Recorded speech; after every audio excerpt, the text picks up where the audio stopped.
فانوس رمضان يعتبر من أكبر مظاهر الاحتفال بالشهر الكريم في مصر. قبل رمضان كان لازم ننزل نشتري فوانيس مش فانوس واحد. للبلكونة وعلى باب الشقة وفي الشوارع وعلى واجهة المحلات.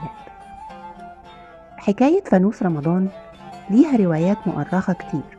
بس أشهرها 2. أول واحدة إن أهل وسكان القاهرة كانوا مستنيين الخليفة الفاطمي المعز لدين الله ليلة 5 رمضان. أمر جوهر الصقلي الناس ينوروا الشوارع بالشموع، فكل واحد طلع شمعة وغطاها وحطها قدام البيت. وبعد كده ارتبطت العادة بشهر رمضان. التانية قصة مشابهة، إن الخليفة الفاطمي كان ليه عادة إنه يمشي في شوارع المدينة وبواباتها وهو رايح يستطلع هلال رمضان من المقطم. وأهالي القاهرة كانوا بيخرجوا بالشموع وراه وبيرجعوا يسيبوا الشموع على الأبواب احتفالا بهلال رمضان.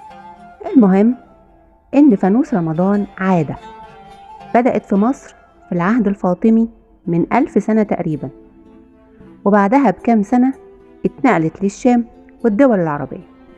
والفوانيس شكلها وخامتها اتطوروا جدا. أول فانوس كان صاج مربع ومقفل عشان يحمي الشمع من الهواء. بعدها لما العادة اترسخت بقى فيه اهتمام بصناعته وبقت حرفة، حولت الخامة لفانوس من النحاس مع أشكال ونقوش. بعدها بقى إزاز ملون، بعدها بقى بلاستيك، وكانوا هما شكلين 3 بالكتير، لحد دلوقتي اللي كل شخصية ليها فانوس. جبتوا فانوس رمضان السنة دي؟ ولو لسه ما جبتوش مستنيين ايه؟ كل سنة وانتوا طيبين.